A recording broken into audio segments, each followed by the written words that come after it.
مجھ پر بھی نگاہ لطف و کرم ایک بار خدایا ہو جائے، ہو جاؤں فدا حبیب خدا جینے کا بہانہ ہو جائے۔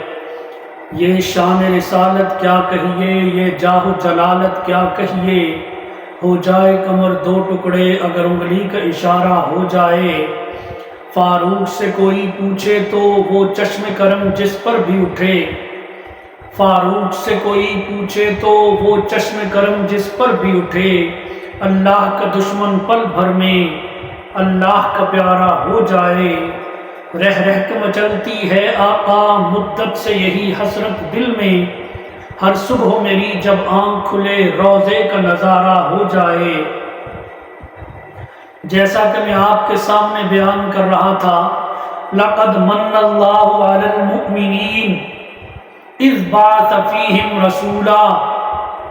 اللہ رب العزت فرماتے ہیں کہ میں نے مومنوں کے اوپر احسان کیا ہے۔ اللہ رب العزت نے انسان کے اوپر اتنے احسان کیے ہیں، اتنے احسان کیے ہیں، فرمایا وَإِن تَعُدُّوا نِعْمَةَ اللَّهِ لَا تُحْصُوهَا، کہ اگر تم ان نعمتوں کو شمار کرنا چاہو تو تم ان کو شمار نہیں کر سکتے۔ اللہ رب العزت نے اتنی نعمتیں انسان کے اوپر کی، اتنے احسان انسان کے اوپر کیے، اتنا کچھ انسان کو دیا کہ انسان کے وہم و گمان میں بھی نہیں ہے جو کچھ اللہ نے نعمتیں انسان کو دے دی۔ انسان کی سوچ کی رسائی وہاں تک نہیں ہے جہاں تک اللہ نے انسان کو نعمتیں دی ہیں۔ زبان اس کی نعمت، لباس اس کی نعمت، آنکھیں اس کی نعمت، ہاتھ اس کی نعمت۔ آنکھیں نہ ہوں تو انسان اندھا ہو جائے، پاؤں نہ ہوں تو انسان لنگڑا ہو جائے، دماغ نہ ہو تو انسان پاگل ہو جائے، ابا اماں نہ ہوں تو انسان یتیم ہو جائے، کپڑے نہ ہوں انسان ننگا ہو جائے، کھانا کھانے کو نہ ملے انسان بھوکا مر جائے، پانی پینے کو نہ ملے انسان پیاسا مر جائے، صحت انسان کو نہ ملے انسان بیماری کی زندگی گزارے، انسان کو اگر زندگی ہی نہ ملے تو انسان مردہ ہو جائے۔ یہ نعمتیں اس کی ہیں، یہ سب نعمتیں دے کر بھی اس نے جتلایا نہیں ہے، اس نے جتلایا نہیں ہے۔ سب نعمتیں دے کر کھانے کی چیزیں اس نے دی، پینے کی چیزیں اس نے دی، صحت اس نے دی، زندگی اس نے دی۔ اللہ رب العزت نے یہ ساری نعمتیں دے کر کہا اے انسان یہ ساری نعمتیں تیرے لیے ہیں، لیکن میں ایک نعمت تجھے ایسی دے رہا ہوں کہ وہ نعمت تجھے دے کر تجھ پر احسان جتلا رہا ہوں۔ وہ نعمت کیا ہے؟ لَقَدْ مَنَّ اللَّهُ عَلَى الْمُؤْمِنِينَ، البتہ تحقیق اللہ نے احسان کیا ہے مومنوں کے اوپر، اِذْ بَعَثَ فِيهِمْ رَسُولًا، کہ ان کے اندر اپنا رسول بھیجا ہے، ان کے اندر اپنا محبوب بھیجا ہے۔ اللہ رب العزت نے اپنا محبوب انسانوں کے اندر بھیجا۔ کیا کیا؟ انسانوں کے اندر اپنا محبوب بھیجا ہے اللہ رب العزت نے۔ محبوب دینا کسی کو کوئی آسان کام نہیں ہے۔ دنیا کے اندر سب سے مشکل کام جو ہے وہ کسی کو اپنا محبوب دینا۔ بات سمجھیں، توجہ کریں بات کے اوپر، کہ جو انسان کا محبوب ہوتا ہے وہ انسان کو سب سے زیادہ پیارا ہوتا ہے۔ محبوب ایک ایسی چیز ہے کہ جو انسان کسی کو نہیں دیتا۔ محبوب انسان کسی کو نہیں دیتا۔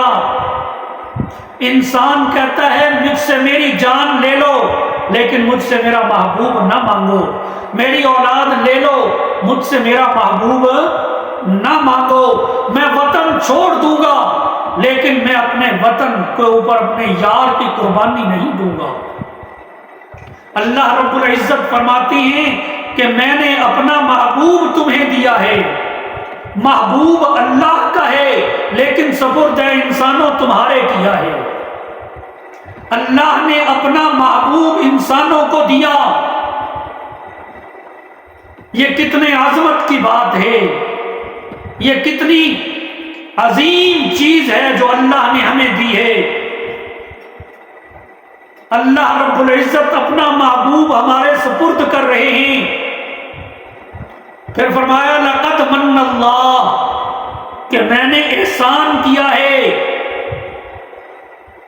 اے انسان، میں نے تیرے اوپر احسان کیا ہے.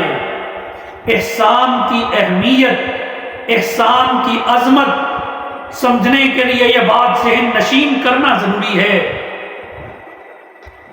عربی کا ایک مقولہ ہے کہ الاشیاء تعرف بالازداد، کہ کوئی بھی چیز آپ نے پہچاننی ہے، پرکھنی ہے، کوئی بھی چیز کو اس کے ضد سے پہچانی جائے.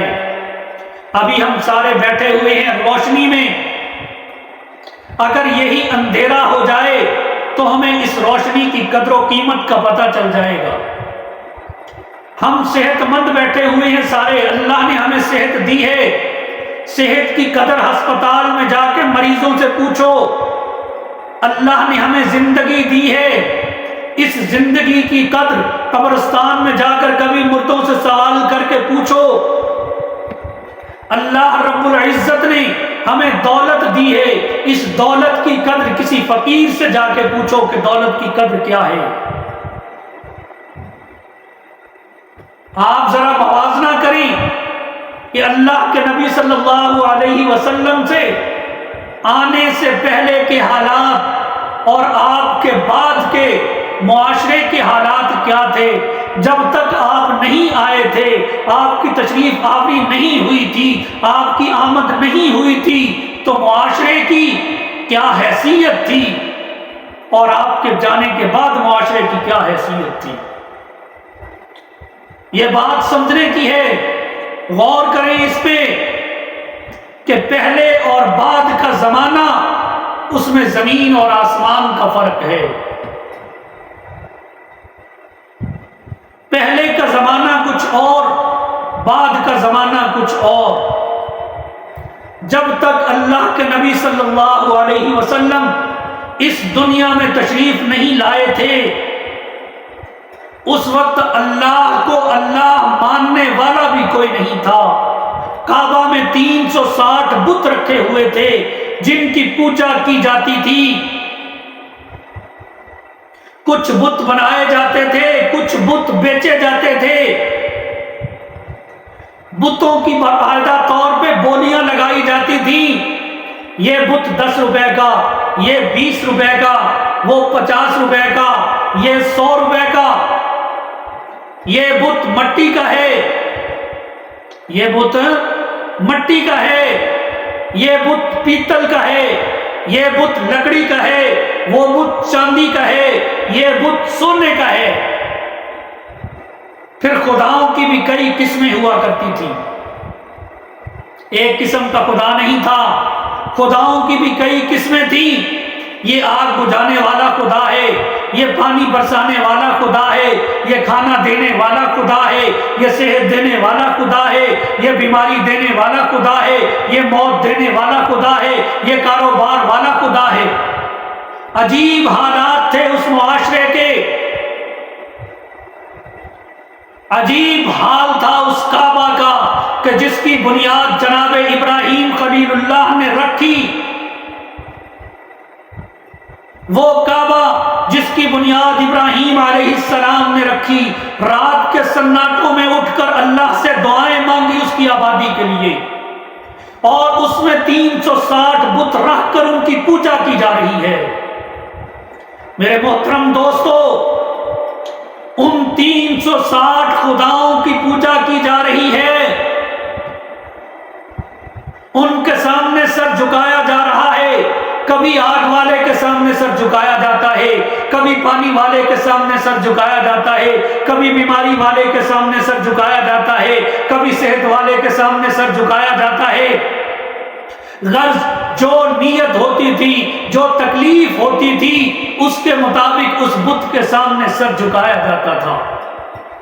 اللہ فرماتی ہیں لقد من اللہ علی المؤمنین، میں نے مومنوں کو اوپر احسان کیا ہے، میں نے مومنوں کے اوپر احسان کیا۔ وہ میں نے کیا احسان کیا کہ میں نے مومنوں کو اپنا محبوب دیا، وہ محبوب ایسا میں نے مومنوں کو محبوب دیا کہ جس نے در در کی ٹھوکروں سے اس جبین نیاز کو بچا کر اس ایک اللہ کے سامنے اس کو جھکا دیا کہ کیوں در در کی ٹھوکریں کھاتے ہو، کیوں در در پہ جا کے جھکتے ہو، کیوں در در پہ جا کے اپنا ماتھا رگڑتے ہو؟ اس ایک اللہ کے سامنے جھکو، اس کے سامنے اپنی جبین نیاز لگاؤ، تمہیں سب کچھ وہی دے گا، تمہیں سب کچھ وہی دے گا۔ اس محبوب نے جو اللہ نے مومنوں کو دیا ہے، اس محبوب نے آ کر بتلایا کہ خدا ایک ہے، عبادت کے لائق خدا ایک ہے، حاجت روا ایک ہے، مشکل کشا ایک ہے، خالق ایک ہے، مالک ایک ہے، رازق ایک ہے، عبادت کے لائق ایک ہے۔ مخلوق بہت ہے لیکن خالق ایک ہے، مملوک بہت ہیں لیکن مالک ایک ہے، مرزوق بہت ہیں لیکن رازق ایک ہے، منگتے بہت ہیں لیکن دینے والا ایک ہے، مانگنے والے بہت ہیں دینے والا ایک ہے، طالب بہت ہیں مطلوب ایک ہے۔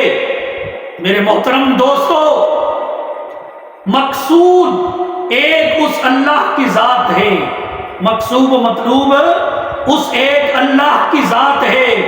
ضرورت مند بہت ہیں لیکن ضرورتیں پوری کرنے والا وہ ایک اللہ ہے۔ مخلوق ساری کائنات ہے، اللہ نے فرمایا میرے محبوب کہہ دو قل هو اللہ احد کہ اللہ ایک ہی ہے۔ میرے محترم دوستو، تقابل کریں حضور صلی اللہ علیہ وسلم سے پہلے کے حالات کا بعد کے حالات کے ساتھ، کہ جب تک حضور صلی اللہ علیہ وسلم تشریف نہیں لائے تھے، صحابہ فرماتی ہیں کہ جہالت ہی جہالت تھی، جہاں نظر اٹھاتے تھے جہالت ہی جہالت تھی۔ ہمارا حال یہ تھا کہ ہم کھڑے ہوئے جانور کا گوشت کاٹ لیتے تھے، کھڑے کھڑے جانور کا گوشت کاٹ لیتے تھے، وہ جانور اچھلتا تھا، کودتا تھا اور ہم خوش ہوتے تھے۔ مسلمانوں، یہ پیغمبر کی سیرت نے ہمیں سبق سکھلایا ہے کہ جب جانور ذبح کرنے لگو تو پہلے چھری تیز کرو اور جلدی سے جانور کو ذبح کرو تاکہ جانور کو کوئی تکلیف نہ پہنچے۔ اگر جانور کو تکلیف پہنچی، اس تکلیف کی وجہ سے اللہ کا عرش ہل گیا تو تمہاری عبادت قبول نہیں ہوگی۔ لقد من اللہ علی المؤمنین، یہ اللہ نے احسان کیا ہے مومنوں کے اوپر۔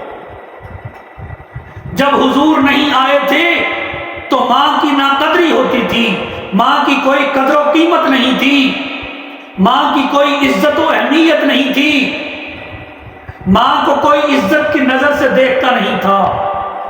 باپ مر جاتا تھا، باپ کے مرنے کے بعد وراثت تقسیم ہوتی تھی تو باپ کی ایک ایک چیز تقسیم ہوتی تھی۔ اگر 5 بیٹے ہیں تو اس ماں کی، اس گھر کی پوری ایک ایک چیز بیٹوں میں برابر تقسیم کرتے تھے، یہاں تک کہ اس ماں کو بھی تقسیم کیا جاتا تھا۔ کتابوں میں لکھا ہے کہ ایک ماں کے ساتھ 5 اس کے بیٹے برائی کرتے تھے۔ کتنی بری حالت تھی معاشرے کی، کتنا گرا ہوا تھا وہ معاشرہ، کتنا جہالت میں تھا وہ معاشرہ، گھٹا ٹوپ اندھیرا تھا۔ لیکن اللہ کے پیغمبر صلی اللہ علیہ وسلم جب اس دنیا میں تشریف لائے، آپ بیٹھے ہیں، آپ کے پاس ایک بوڑھی عورت آتی ہے، آ کر اپنا تعارف کرواتی ہے، اللہ کے نبی صلی اللہ علیہ وسلم کھڑے ہو جاتی ہیں، اپنی کالی کملی بچھا دیتی ہیں، اس اماں کو اس کے اوپر بٹھاتی ہیں، اس کو دودھ پلاتی ہیں، اس کی خدمت کرتی ہیں، اس کے ساتھ باتیں کرتی ہیں۔ تھوڑی دیر بیٹھنے کے بعد جب وہ اماں رخصت ہونے کے لیے اجازت چاہتی ہے، اللہ کے نبی صلی اللہ علیہ وسلم خود کھڑے ہو جاتی ہیں، اس اماں کو اپنے ساتھ کھڑا کرتی ہیں، اس کو رخصت کرنے کے لیے دروازے تک جاتی ہیں۔ رخصت کرنے کے بعد جب واپس آنے لگتے ہیں، صحابہ پوچھتی ہیں یا رسول اللہ صلی اللہ علیہ وسلم یہ کون ہے بڑھیا جس کے پراگندہ بال ہی پھٹے پرانے کپڑے ہیں، آپ اس کے لیے بچے جا رہی ہیں، آپ نے اپنی کملی اس کے پاؤں میں بچھا دی ہے، آپ اس کی خدمت کر رہے ہیں، اس کو چھوڑنے کے لیے دروازے تک گئے ہیں۔ اللہ کے نبی صلی اللہ علیہ وسلم فرماتی ہیں او یارو تمہیں اس چیز کا پتہ نہیں ہے، یہ میری دودھ پلانے والی ماں اماں حلیمہ ہے۔ لقد من اللہ علی المؤمنین، اللہ نے احسان کیا ہے مومنوں کے اوپر۔ میرے محترم دوستو، جب تک اللہ کے نبی صلی اللہ علیہ وسلم نہیں آئے تھے، ماں کی نہ قدری ہوتی تھی، بہن کی نہ قدری ہوتی تھی، بہن کی کوئی قدر و قیمت نہیں تھی، کوئی عزت کی نظر سے نہیں دیکھتا تھا۔ جب باپ فوت ہو جاتا تھا تو کیا کہتے تھے کہ تو ہمارے باپ کی وجہ سے زندہ تھی، تیری حیثیت تو ہمارے نزدیک کتیا سے بھی کم ہے۔ عورت کی کوئی حیثیت نہیں تھی اس معاشرے میں، جائیداد میں اس کا کوئی حصہ نہیں ہوتا تھا، اس کی کوئی اہمیت نہیں تھی۔ یہ اللہ کے نبی صلی اللہ علیہ وسلم نے آ کر بتلایا کہ بہن کی کیا حیثیت ہے۔ آپ صلی اللہ علیہ وسلم بیٹھے ہوئے ہیں، آپ کے پاس ایک بوڑھی عورت آتی ہے، آپ کھڑے ہو جاتے ہیں، آپ اس کے لیے اپنی کملی بچھا دیتے ہیں، ان کو اس کے اوپر بٹھاتے ہیں، ان کی خدمت کرتے ہیں، ان کو دودھ پلاتے ہیں، ان سے حال احوال پوچھتے ہیں، ان سے اپنے دکھ سکھ کرتے ہیں۔ تھوڑی دیر کے بعد وہ اجازت چاہتی ہے، اللہ کے نبی کھڑے ہو جاتے ہیں اور ان کو بھی اپنے ساتھ کھڑا کرتے ہیں، ان کو چھوڑنے کے لیے دروازے تک جاتے ہیں۔ جب چھوڑ کے واپس پلٹنے لگتے ہیں، صحابہ پوچھتے ہیں یا رسول اللہ صلی اللہ علیہ وسلم یہ بڑھیا عورت کون تھی جس کے بال پراگندہ ہیں، کپڑے پھٹے ہوئے ہیں، لیکن آپ اس کی اتنی خدمت کر رہے ہیں، آپ اس کی اتنی آؤ بھگت کر رہے ہیں، یہاں تک کہ اس کو چھوڑنے کے لیے دروازے تک بھی گئی ہیں۔ اللہ کے نبی صلی اللہ علیہ وسلم نے ارشاد فرمایا یارو تمہیں نہیں پتا، یہ تو میری دودھ پلانے والی ماں اماں حلیمہ تھی۔ لقد من اللہ علی المؤمنین، اللہ نے، اللہ کے پیغمبر صلی اللہ علیہ وسلم نے ماں کی عزت کی قدر و قیمت کو بتلایا ہے۔ آپ کے آنے سے پہلے بیٹی اور بہن کی کوئی قدر و قیمت نہیں تھی، بہن کی ناقدری ہوتی تھی، بہن کی کوئی حیثیت نہیں تھی۔ وہ کہتے تھے کہ ہم تو تجھے باپ کی وجہ سے برداشت کر رہے ہیں، ورنہ تیری قدر و قیمت تو ہمارے نزدیک کتیا سے بھی کم ہے۔ بہن کو ایک گھٹیا نظر سے دیکھا جاتا تھا، جائیداد میں اس کا کوئی حصہ نہیں ہوتا تھا۔ یہ قدر و قیمت تو اللہ کے نبی نے آ کر بتلائی ہے۔ بہن کو قدر دی تو اللہ کے نبی نے، عزت دی تو اللہ کے نبی نے، جائیداد میں حصہ دیا تو اللہ کے نبی نے دیا۔ آپ نے بہن کی عزت و اہمیت کو بڑھایا۔ طائف کے موقع پر جب بی بی شیما گرفتار ہوئی، ہاتھوں میں ہتھکڑیاں ہیں اور سر پر دوپٹہ نہیں ہے، 300 قیدیوں کے ساتھ آ رہی ہیں، تو صحابہ سے پوچھتی ہیں کہاں لے کے جا رہے ہو؟ وہ کہتے ہیں اپنے آقا کے پاس۔ پوچھنے لگی کون سے آقا؟ کہا اپنے آقا محمد مصطفیٰ احمد مجتبیٰ صلی اللہ علیہ وسلم کے پاس۔ تو شیما کہتی ہے میں سوچنے لگی کہ یہ کون ہوگا، نام تو سنا ہوا ہے، اگر وہی ہے تو پتہ نہیں پہچانتا ہے یا نہیں پہچانتا۔ کہتی ہے میں نے ان سے کہا جاؤ اپنے آقا سے کہہ دو تمہاری بہن شیما آ رہی ہے۔ صحابہ حیران ہیں کہ یہ کیا باتیں کرتی ہے۔ فرماتی ہیں کہ میں نے کہا جاؤ اپنے آقا کو جا کر میرا پیغام دو۔ صحابہ دوڑے ہوئے آتے ہیں اللہ کے نبی کے پاس، یا رسول اللہ صلی اللہ علیہ وسلم وہ طائف سے جو 300 قیدی آ رہے ہیں اس میں ایک عورت بھی ہے جس کو ہم نے ہتھکڑیاں لگائی ہیں، سر پہ دوپٹہ نہیں ہے، ان قیدیوں کے ساتھ آ رہی ہے، بڑی جوان مرد ہے، یا رسول اللہ بڑی ڈھیل ڈول والی ہے۔ وہ کہتی ہے اپنے آقا کو جا کر بتاؤ کہ تمہاری بہن شیما آ رہی ہے۔ یا رسول اللہ عجیب باتیں کرتی ہے۔ وہ کہتی ہے میں نے ان کو اپنے کندھوں پہ اٹھایا ہے، میں نے ان کے ساتھ بکریاں چرائی ہیں۔ اللہ کے نبی صلی اللہ علیہ وسلم فوراً کھڑے ہو جاتے ہیں، صحابہ سے کہتے ہیں ان کی ہتھکڑیاں کھول دو، اپنی کالی کملی اتار کر دیتی ہیں اور فرماتے ہیں کہ جاؤ اس کے سر پہ یہ میری کملی اڑا دو، اور اس کے ساتھ جو قیدی آ رہے ہیں ان کی بھی ہتھکڑیاں کھول دو۔ بی بی شیما آتی ہیں، اللہ کے نبی صلی اللہ علیہ وسلم کھڑے ہو کر استقبال کرتی ہیں، ان کی آؤ بھگت کرتی ہیں، ان کو اپنے پاس بٹھلاتی ہیں، پیار محبت کی باتیں کرتی ہیں، اور پھر فرماتی ہیں کہ بہن ذرا میرے صحابہ کو بھی وہ حالات بتاؤ بچپن والے۔ تو بی بی شیما کہتی ہیں کہ میرے آقا اور میرے پیارے بھائی، مجھے تو ایک ایک بات یاد ہے کہ کیسے پتھر آپ کو سلام کرتے تھے، کیسے درخت آپ کے اوپر جھکے جاتے تھے۔ مجھے تو یاد ہے کہ جب آپ چلتے تھے تو بادل آپ کے اوپر سایہ کرتے تھے۔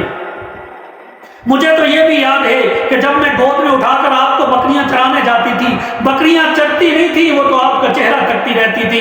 جب شام کو گھر واپس آتے تھے تو بکریوں کا پیٹ بھرا ہوتا تھا۔ لقد من اللہ علی المؤمنین، بہن کی عزت و احترام اس احسان عظیم نے ہمیں بتلایا ہے جو اللہ ہم پہ کر رہے ہیں۔ بیٹی کی کوئی قدر و قیمت نہیں تھی جب آپ آئے نہیں تھے، آپ کے آنے سے پہلے بیٹی کی کوئی قدر و قیمت نہیں تھی، بیوی کی کوئی قدر و قیمت نہیں تھی۔ اللہ کے نبی صلی اللہ علیہ وسلم نے آ کر بتلایا کہ بیوی کی کیا قدر و قیمت ہے۔ حضرت عائشہ رضی اللہ تعالی عنہا فرماتی ہیں ایک مرتبہ میں نے حضور صلی اللہ علیہ وسلم سے عرض کی، یا رسول اللہ میں کنواری خوبصورت آپ کی خدمت گزار، ہر کام آپ کا کرنے والی، میرے ہوتے ہوئے آپ 65 سالہ بڑھیا خدیجہ کو یاد کرتے ہو، ماجرا کیا ہے؟ اللہ کے نبی صلی اللہ علیہ وسلم نے ارشاد فرمایا، عائشہ تو نہیں جانتی، ارے تو مجھے اب جانتی ہے، میں گھر سے باہر جاتا ہوں صحابہ میرا استقبال کرتی ہیں، میں گھر سے باہر نکلتا ہوں میرے صحابہ میرے ساتھ ہوتی ہیں، میں گھر میں واپس آتا ہوں گھر میں تحفے تحائف آ جاتی ہیں۔ ایک وقت وہ تھا جب میں گھر سے باہر نکلتا تھا لوگ مجھے پتھر مارتے تھے، لوگ مجھے کپڑے گلے میں ڈال کر گھسیٹا کرتے تھے، میرے راستے میں کانٹے بچھایا کرتے تھے، میرے راستے میں گڑھے کھودا کرتے تھے، میں جب واپس گھر آتا تھا تو لہو لہان ہوتا تھا۔ وہ خدیجہ ہی تو تھی جو اپنا دوپٹہ اٹھا کر میرا اتار کر میرے خون صاف کیا کرتی تھی۔ لقد من اللہ علی المؤمنین، بیوی کی قدر و قیمت بھی اللہ کے نبی نے بتلائی۔ بیٹی کی کوئی قدر و قیمت نہیں تھی، اللہ کے نبی صلی اللہ علیہ وسلم نے آ کر بتلایا۔ بیٹی ہونا ایک جرم تھا، جس کے گھر میں بیٹی ہوتی تھی وہ منہ چھپائے پھرتا تھا، کوئی یہ چاہتا نہیں تھا کہ ہمارے ہاں بیٹی ہو، کسی کو پسند ہی نہیں تھا۔ اللہ کے نبی صلی اللہ علیہ وسلم نے آ کر بیٹی کو عزت دی۔ آپ کی لخت جگر سیدہ فاطمہ الزہرا رضی اللہ تعالی عنہا جب آپ کے پاس آتی آپ کھڑے ہو کر ان کا استقبال کرتے، ان کو پیار کرتے، ان کو بٹھاتے، ان کے ساتھ پیار اور محبت کی باتیں کرتے، ان کو عزت دیا کرتے تھے۔ لقد من اللہ علی المؤمنین، اللہ نے احسان کیا ہے مومنوں کے اوپر کہ اپنا محبوب دیا، اور اس محبوب نے آ کر ہمیں ایک ایک چیز کی قدر و قیمت کو بتلایا۔ ایک مرتبہ اللہ کے نبی صلی اللہ علیہ وسلم کیا دیکھتے ہیں کہ ایک صحابی اپنی بیٹی کو پیار کر رہا ہے۔ آپ نے پوچھا کہ پیاری لگتی ہے اس لیے پیار کر رہے ہو؟ تو عرض کرنے لگا، یا رسول اللہ صلی اللہ علیہ وسلم جب تک آپ نہیں آئے تھے، آپ کی تشریف آوری جب تک نہیں ہوئی تھی، میں اپنی 7 بیٹیوں کو زندہ دفن کر چکا ہوں۔ یہ محبت تو آپ کی تشریف آوری کے بعد ہی میرے دل میں پیدا ہوئی ہے۔ لقد من اللہ علی المؤمنین،